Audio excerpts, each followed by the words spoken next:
action. I can't get no call to action, but I try, and I try, and I try. Hello and welcome to Call to Action, the go-to podcast for anyone trying to make sense of the world of marketing, advertising, and beyond. In an industry that is a minefield of utter bollocks, we aim to capture our heroes and allies from the front line to have a chinwag with. It's like Pokemon Go, with the single but vital exception that it's not a short-term bandwagon of shite. It's brought to you by Gasp, and I'm Giles Edwards. Today, I've caught Walter Geer. Sport bike racer, track and field, all-American and seriously impressive fella, Walter is the holder of 6 US patents for digital ad formats, as well as many other ridiculously impressive accolades. Currently Chief Experience Design Officer at VMLY&R HEALTH, he bridges tech, storytelling, design, and user experience to create innovative design solutions to health. And to pack one more thing into this veritable sardine can of Walter's achievements, you have him to thank for skippable pre-roll ads on YouTube. Walter says, 40 under 40 and 30 under 30, I'm not impressed. Show me 40 over 40 and 50 over 50. Put a spotlight on the hard work that this group of individuals is doing while juggling life at home with a spouse and kids. That would impress me. Welcome to the show, Walter. Hey, man, thank you. Wow, that was a hell of an impressive intro. I appreciate you. It's downhill from there. It surely is, man. Thank you, man. I appreciate you having me today. Great. We've got 7 quick fires to warm up, Walter. So, number 1, Mac or PC?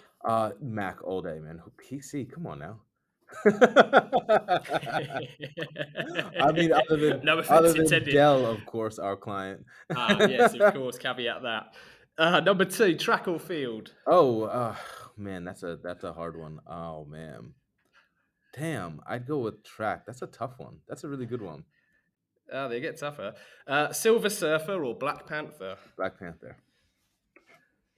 Lee Clow or Paul Arden? Ooh, wow.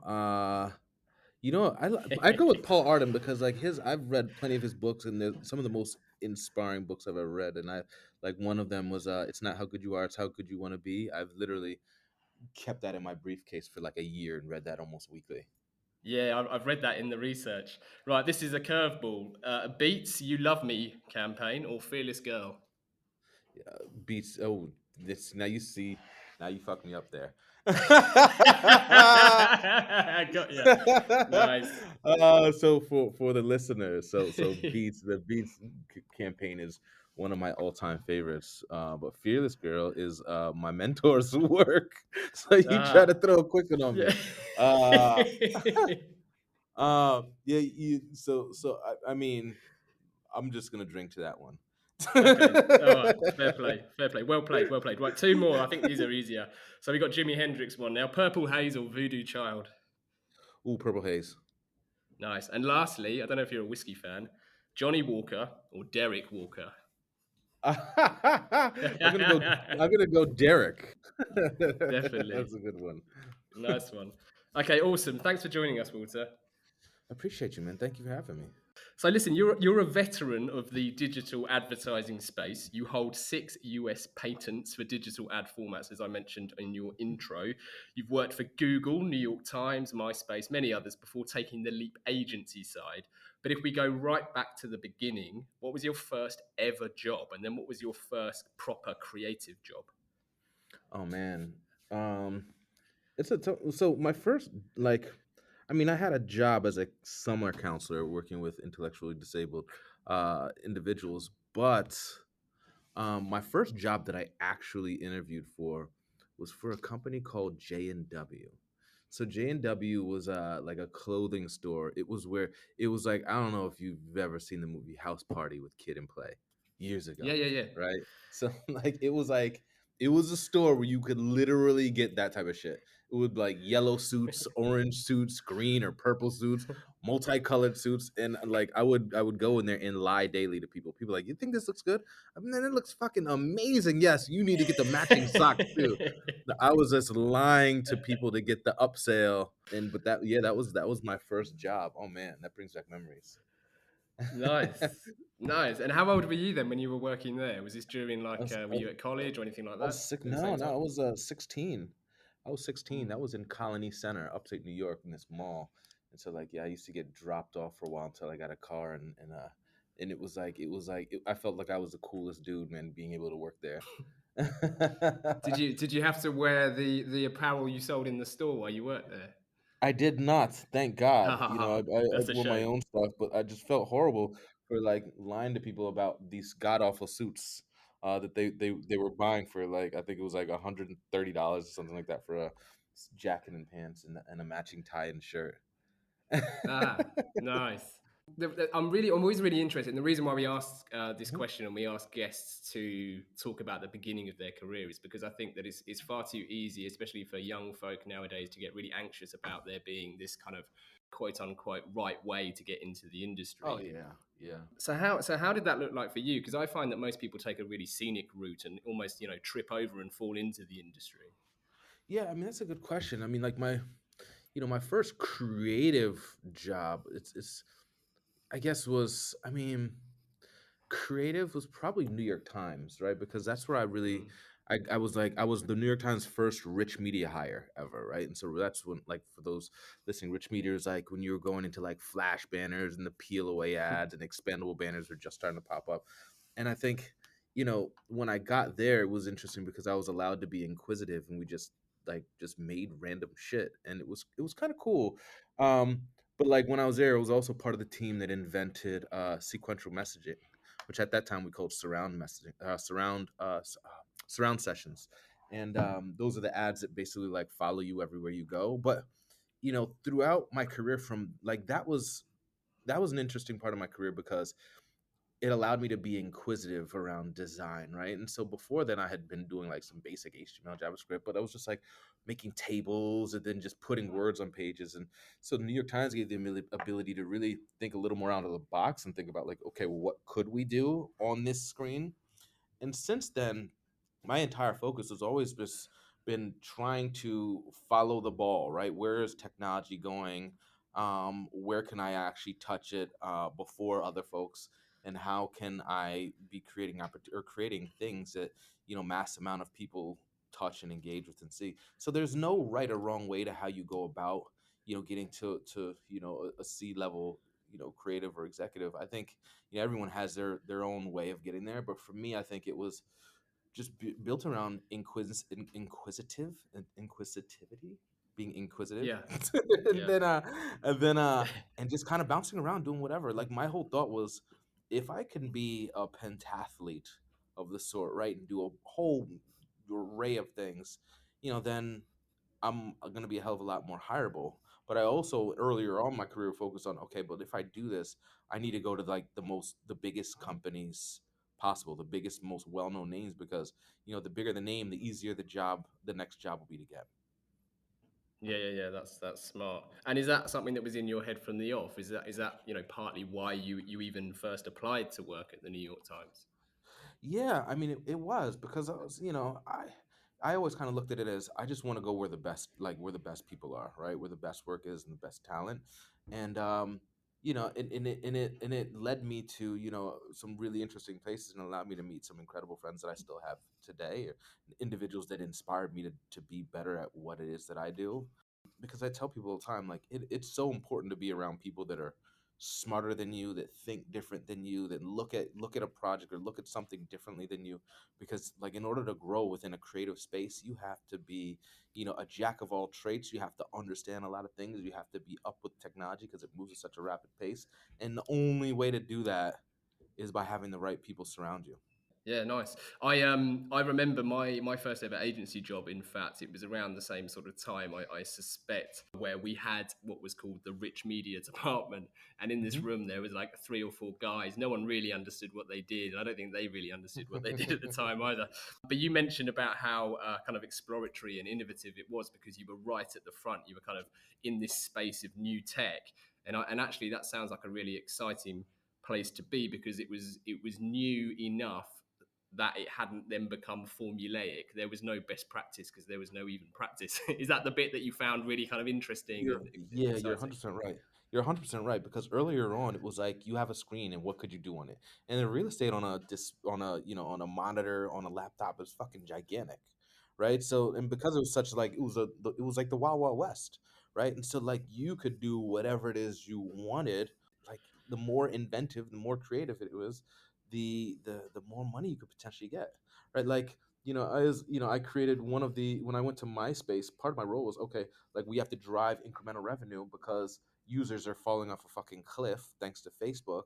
And MySpace had like 55 different fucking sections of the page of the site. Like it did all these different things. You want this, you want that. It's like holy shit, like it was way too much, right? And Facebook focused on one thing. The activity stream. Done. Post, let Mm. people see what you're doing, comment, etc. And so it was really interesting is, being at a place that is bombing, right? There's so much opportunity for growth and learning because like they were literally like do what you want. And so we were getting at the time like homepage takeovers were a big deal. We were getting like $300,000 a day for a homepage takeover. I built this usability lab, and through this lab I ended up inventing something called HD Skin. HD Skin. It was the very first time the entire industry started using video as a background for an entire page. So I Yeah. kind of did this. I did an ad for it. It was like the Facebook movie. I forgot the name of it. And that Facebook movie ended up running on MySpace's homepage, and we ended up getting like $1 million for it. So I created a format that took our takeovers from $300,000 a day to $1 million a day, off a whim because our CEO was just like, "Do whatever. I don't really care." And at the time, no one would put a gigantic fucking video behind the entire page of your homepage, let alone like MySpace running a Facebook movie ad, which ended up getting a ton of press and laughs and whatnot. But yeah, I mean, it's like it was different then because now innovation, because your mobile devices are so small and the real estate is so small, innovation now is about the use of data, right? And how you manipulate that data to understand who an individual is and then deliver something that's highly relevant. Whereas 15, 20 years ago, it was how can I get the most intrusive shit as big as possible in front of someone to get them to potentially tap on it, right? So it's most certainly changed. And so it sounds like that's the bit you've followed then ever since that time at the New York Times, because I think it would be an easy mistake for someone to make to think I've started it at New York Times, got this role I love, but I'm at New York Times, therefore my next gig needs to be in a similar kind of publishing media type space. But actually, it was the tech and the innovative use of technology which was the thread. It was. It was. It was. It was. I was always just interested in like how you can actually engage consumers in really impactful, interesting ways. And again, I like to always say too, like some of the best creatives I worked with in my career are people that are just inquisitive. I think that makes an incredible creative, someone who's just constantly thinking about what's new, what's the big thing, and understanding the lay of the land and launched what app and who's doing what. I mean, that's what makes someone incredible at a creative role, right? Because they're able to take those ideas, bring them together, and create incredible solutions for their brands. Your first few roles that you took, then you've mentioned MySpace as well. Was it all client side, that kind of brand side roles? Because I know you at some stage you switched to agency side. Yeah, they were like publisher slash ad tech companies, and I think the reason why is because my thought at the time was if I can build it or if I can come up with all these different ideas, then I can actually have all these different brands and all these people run it and whatnot. And it wasn't necessarily the case. See, ad tech is cool because you get to do the coolest shit before everyone else does it. But the problem is you're the last on the RF, like last person to get the RFP, right? So the RFP goes to the agency. Agency starts thinking about the big idea. Then the RFP goes over to the media agency. Media agency starts thinking about where they're going to run it, and then media agency in some cases will tap into the creative agency to understand what it is we're working on, campaign, get assets, and then they're doing basic shit.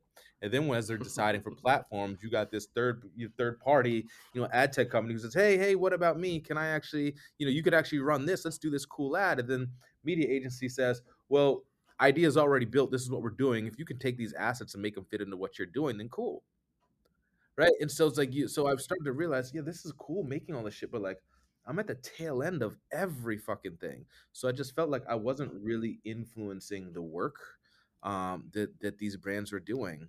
So for me, I had an incredible opportunity to go over to TBWA and work with Jonathan Isaacs, who's their chief creative officer, and he brought me into a role there, and it was really eye opening, right? Because like I've never done health. I kind of was in a point in my career where I felt I've done literally everything I could in terms of innovation on these devices and on these screens. And I had the opportunity to work in health, and a gentleman, good friend of mine, Brian Gaffin, brought me in there, and it. At first, I didn't think I could do it. Right, I was like, "Well, health. Let me see. It might be interesting. We'll give it a shot." But it gave me an opportunity to get into the agency world and understand how agencies work. And then I ended up realizing, well, shit, this is actually really interesting stuff. Because while I was doing, putting asses in seats at movies or putting feet in sneakers and people in cars, like that really wasn't making a difference. But working on campaigns around like different types of cancer and fibroids and all this stuff was wildly interesting to me, because I actually realized I was making a real impact on people's lives and whatnot. So that is kind of how I got into the agency space. Being there for a year and a half, I started talking to VMLY&R, and they gave me an opportunity to really come over here to larger role and not only do health but do a lot of non-health stuff too. So being able to work on brands like Coca-Cola and Ford and New Balance has just been really exciting. So I get really the best of both worlds when I'm here. The opportunity to do the inventive stuff with some of the biggest brands, most well-known and iconic brands in the world, but also, being able to do work for pharma brands that are making a real impact. I mean, Pfizer is Yeah. one of our clients, and we launched Comirnaty. I mean, how many people can actually say they work with a brand to save the world? Yeah, yeah. There's two observations there that I've made, and one is that kind of observation that you said you were like the last to get the RFP, and so I suppose that going agency side, in effect, you're moving up the food chain, if you like, and Right. you're Yeah, getting to exactly. eat that problem sooner. But also, one of the, I think, criticisms quite fairly of people in our industry, if I talk really broadly about it, is we can take ourselves far too seriously in general, and one of the retorts that you often hear is, you're just doing advertising or you're just doing Hmm. marketing. You're not saving lives here. You're not curing cancer. But of Yeah. course, actually, that sidestep into health, from agency to health, I suppose, you literally are involved Oh yeah. in that. So there must be so much more rewarding and actually very different to probably a lot of our listeners' experiences of working in agencies. Oh yeah. It's so different, man. It's it is.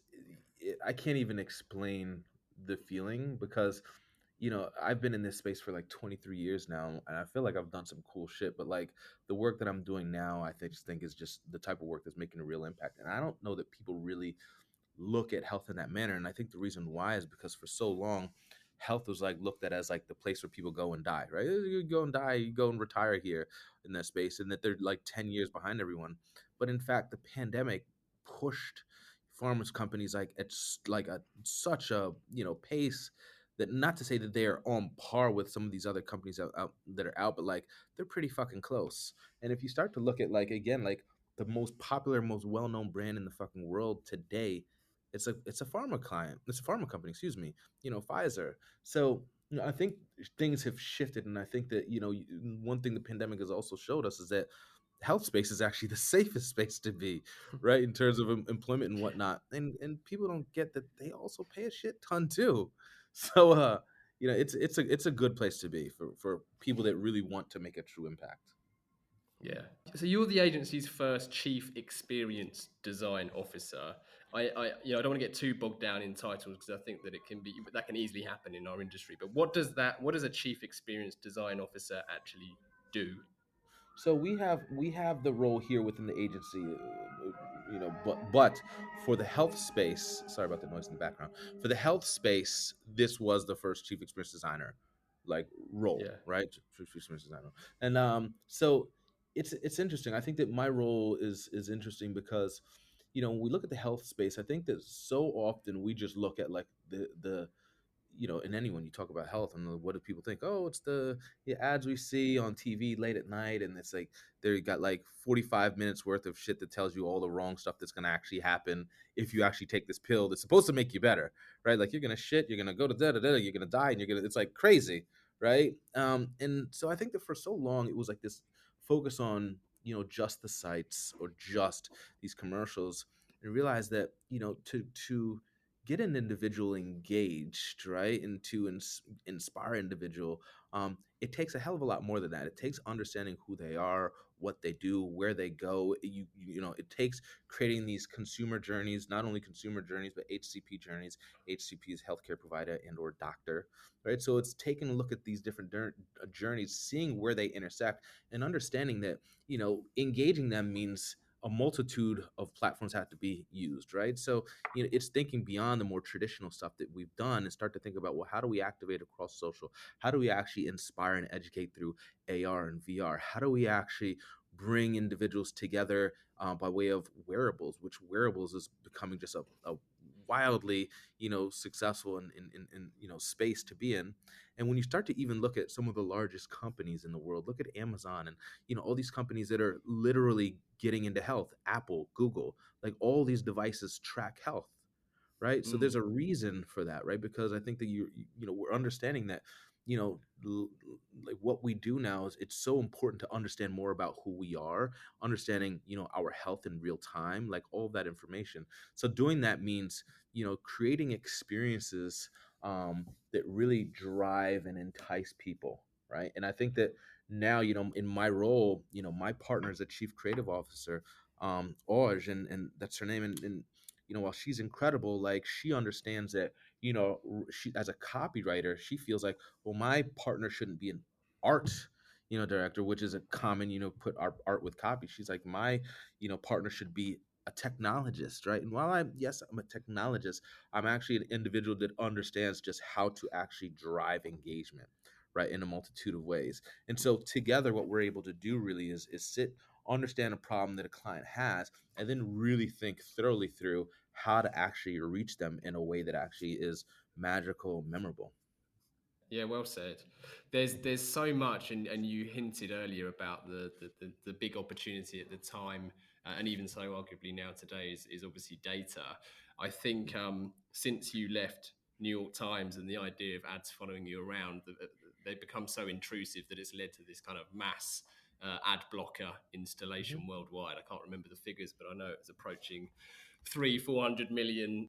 Do you find yourself with a kind of moral obligation at all when you're dealing with wearable devices that track so many personal health details? Yeah, that's a really good question. I think that people have to get comfortable with the use of their data and understand more about what is being done with their data. And I don't think that there is enough transparency when it comes to that, right? And, Yeah, and quite frankly, I think a lot of it is also difficult for a lot of people to understand, right? So we look at we you know we look at autonomous vehicles, right? I'll give you this example.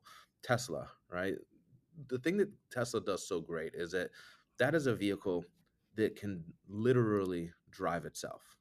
Okay, like you put in your address, you press a button on the steering wheel, you let it go, and it will stop at stop signs, it'll stop at red lights, it'll take a left turn, right turn, it'll like the whole 9 yards. It'll get from point A to point B without doing anything. Now, now, people are not comfortable with that yet. I mean, there's people who have it, but like a lot of the world is not ready for that. In theory, right, what they have done an incredible job at is slowly integrating technology and ways to get you to kind of get there without pushing it all on you at one time. So here's how.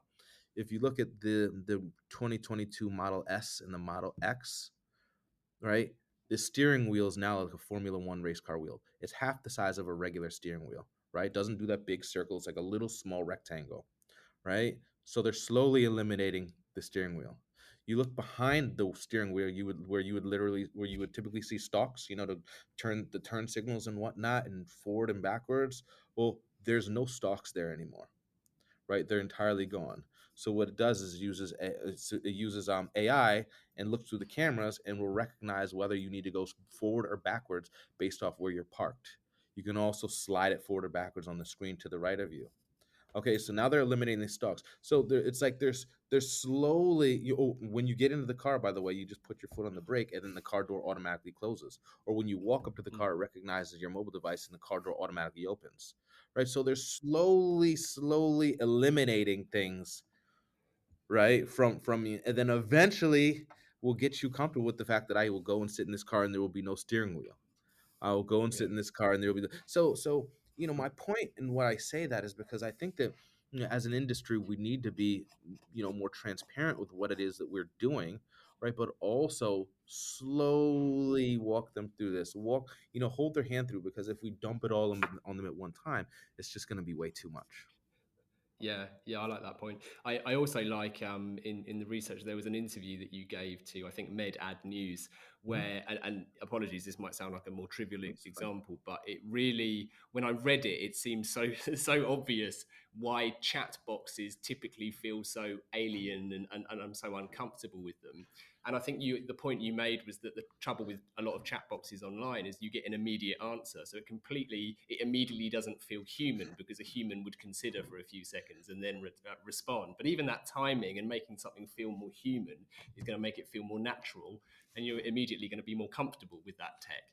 Oh yeah. I mean, and this is that is a great example of just thinking through like how you actually enter, how a brand enters an individual's life, right? Because if it's done in a way that starts to feel more natural, more authentic, right, then you're more likely to engage with that brand, right? Because to your point, like when you type something and it automatically shoots you back an answer, it feels like, oh gosh, this is like definitely this computer, right? But if that subtle pause, that wait, you see the dot dot dot, and it makes it look like someone's typing, that makes it Yeah. feel like, okay, I might be interacting with a human. I feel a little more comfortable now.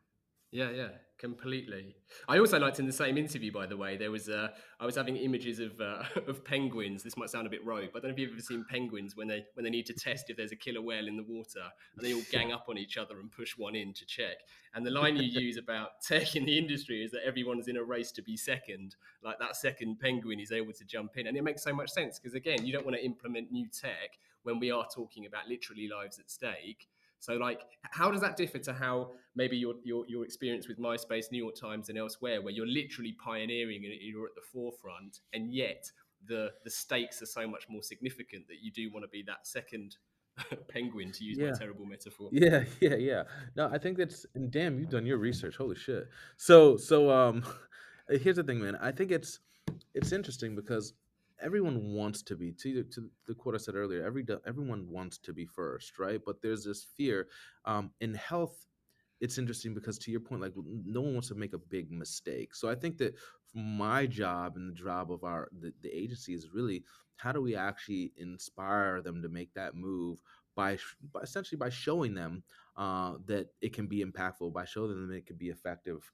I think part of that is in how we present the work and how we actually then hold their hand through that process. Now, the difference is Mm, that on the health side, yes, it's going to take longer, because when you're doing something that's drastically new, right, you have now a full legal team on their side who's involved in assessing the work and making sure it's right and sure you're saying the right things and doing the right things. So that then holds up the process quite a bit, right? Whereas mm, other companies, quite frankly, are more than willing to jump in, because like for them it's like, hey, it's not a big deal. We screw up, then okay, we'll get back to it. I think that more brands need to understand that screwing up is okay, but like you don't have to go and create something and do it at mass scale, right? It's test in small groups, see if they actually work well, see how people react to it, and then build based off that experience and or kill it.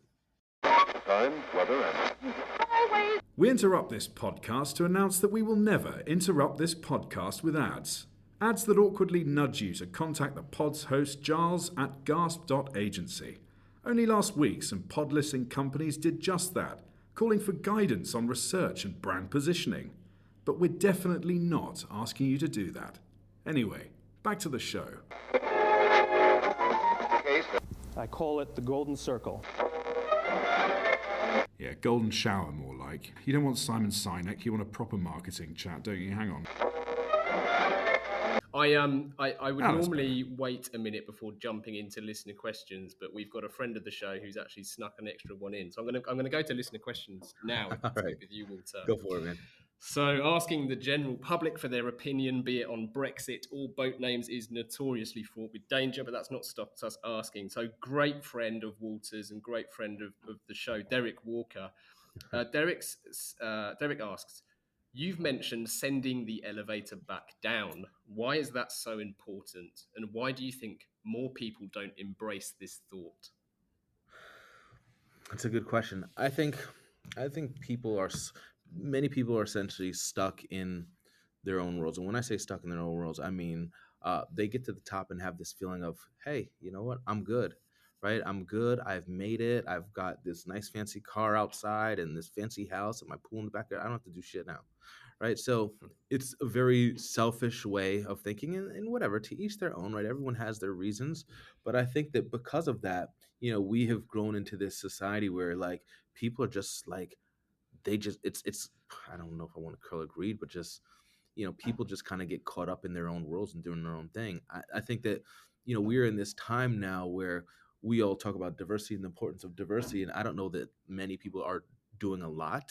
And when I say like many people, I mean people of all walks of life and people of all colors, right? Because not all skin folk are kinfolk, right? But I say all the time that, like, when I say send the elevator back down, like helping someone else or creating opportunity for someone else doesn't cost you anything, right? Like a 10 to 15-minute conversation can make a drastic impact on someone's career. And I think it's important because we owe it to ourselves, we owe it to this society, we owe it to this world, we owe it to this space that we work in called advertising to make it better. And the only way we make it better is by ensuring that we are pulling up the right people to do some of this work. And when I say the right people, I mean ensuring that we have a multitude of ethnicities, genders, sexual preference, like all of that, right? There should be disabilities, which we often don't talk about as well, when it comes to diversity or DEI.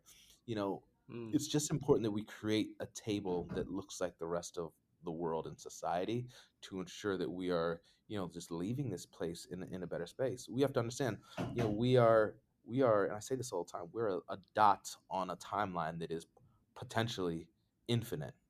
So our time here, 70, 80, 90, 100 years is fucking nothing. It's here today and gone tomorrow.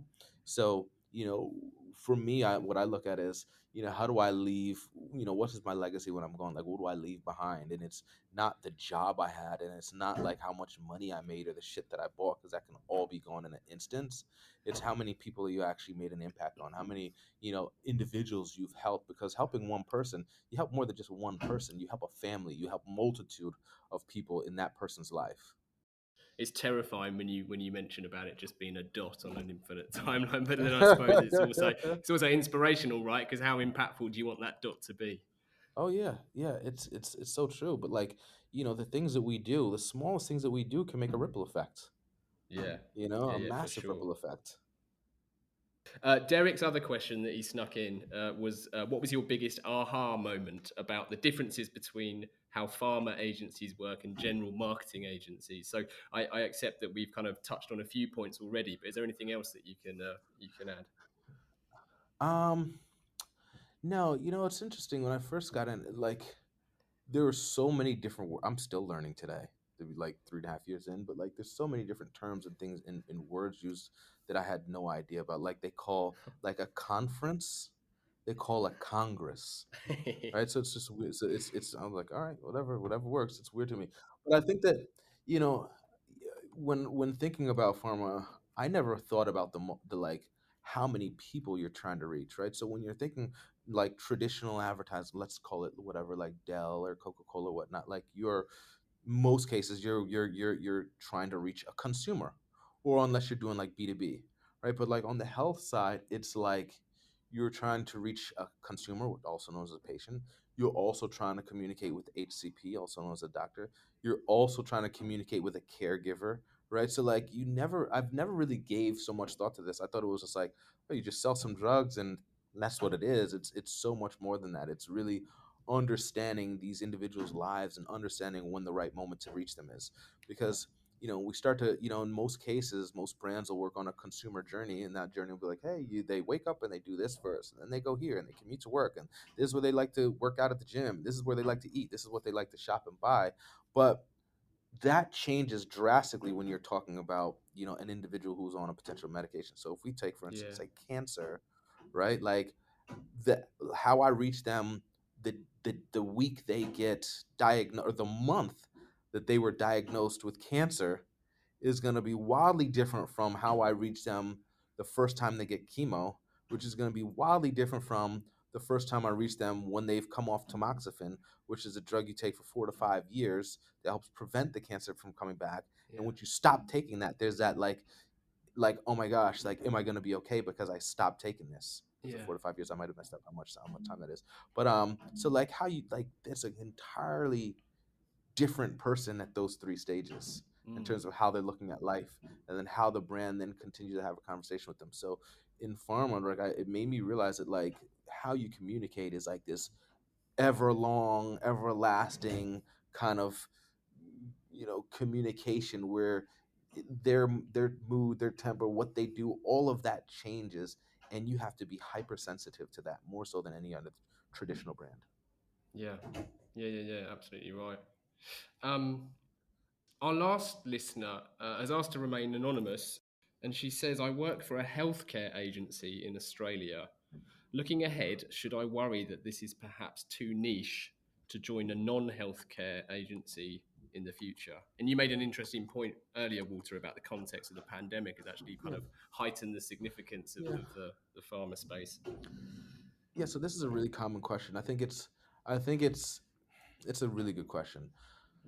It's easy to get stuck in any space, right? If you're if you continuously work on CPG brands, it's easy to get stuck in on CPG brands as opposed to others. So like, with pharma, yes, I will say that once you get in, if you're in there for a while, it will most certainly be a little more difficult to hop out of health, right? Because most folks will look at you and say, hey, you don't get this space, or you don't get entertainment or whatnot, or fashion or whatnot. So I think it will be a little hard, but I think that the nice thing is, there are agencies like ours where our teams are working on health stuff, but they're also working on non-health stuff. That's what attracted me to come here, right? It allowed me to work on things like Coca-Cola one day, and then the next day work on, Genentech or AstraZeneca or Pfizer. So there are other opportunities out there like that. I would say look for some of those, but also don't be afraid to get in, because if it's something that you enjoy and something that you love, like make it happen, make it work, right? But I always tell people, go after the shit that makes you feel inspired. Go after the shit that allows you to wake up every day and get excited. And sometimes it takes a long time to actually find that. Yeah, for sure. Well said. So the final part of the interview then, Walter, is our 4 pertinent poses that we put to all of our guests. They start with, what advice would you give to your younger self? The advice I'd give to my younger self would probably be, honestly, just be yourself. Be yourself and show up. I think, we all, like we all get to where we are based on who we were at one point, things we did, et cetera, et cetera. And I'm happy with what I've achieved, and I'm most certainly happy about where I've come. So I don't think that I would change anything. But I think that if I was able to understand earlier the power of being you, I think that I could have probably accomplished a lot more earlier. Yeah. And I think a lot of people have that issue. It's like it's hard to show up in spaces and be your natural self. I think it gets easier the older you get, and the more senior you become in your role, because of course with both of those comes more confidence. But I think if you could do that from an earlier age, I think that the work you're able to put out will be tremendous. Yeah. It's one of those things, isn't it, that retrospectively you just wish was more apparent early on. But I think it's one of those catch-22s where it just can't possibly happen that way. But I certainly Yeah. echo Oh yeah. that. I certainly echo that. Oh yeah. If you could banish one thing from the industry, what would it be and why? Oh man, that's a hard question. If I could banish one thing,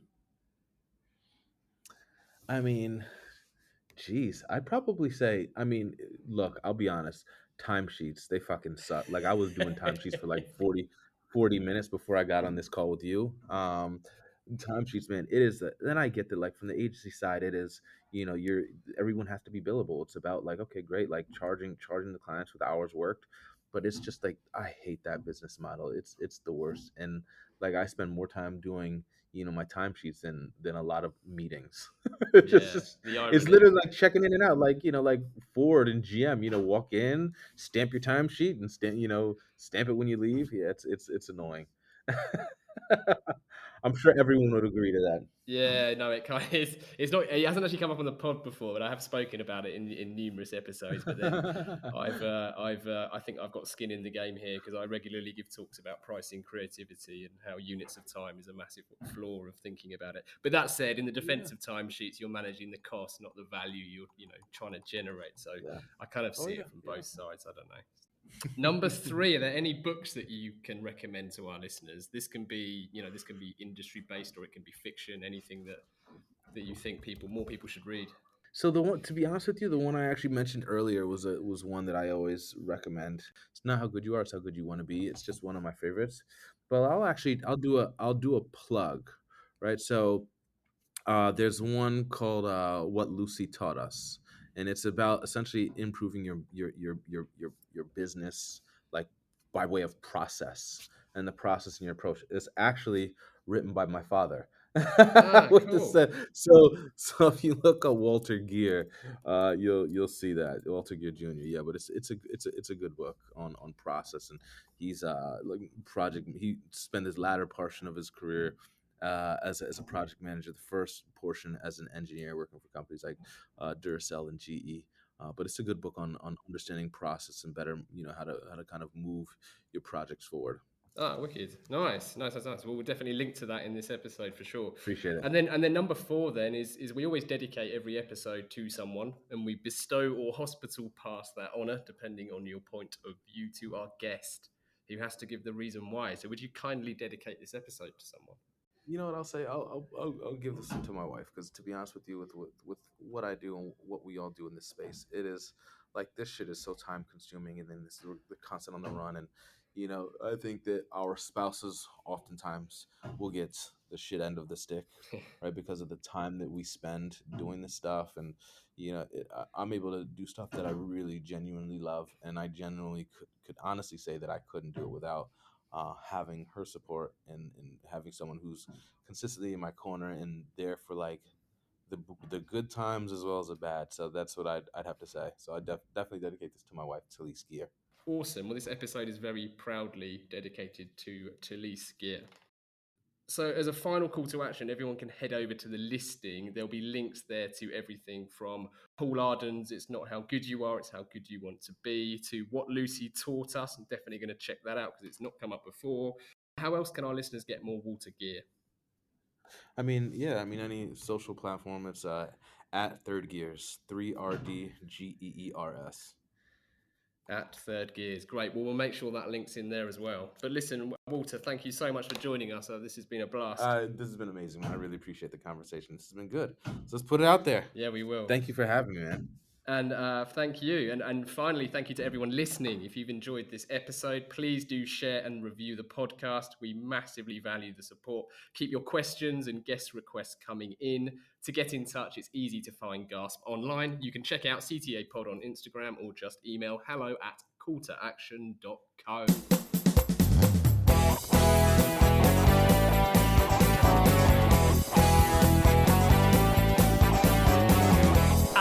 Can't get no call to action. I can't get no call to action, but I try and I try and I try and I try. I can't get no call to action. Oh, I can't get no call to action.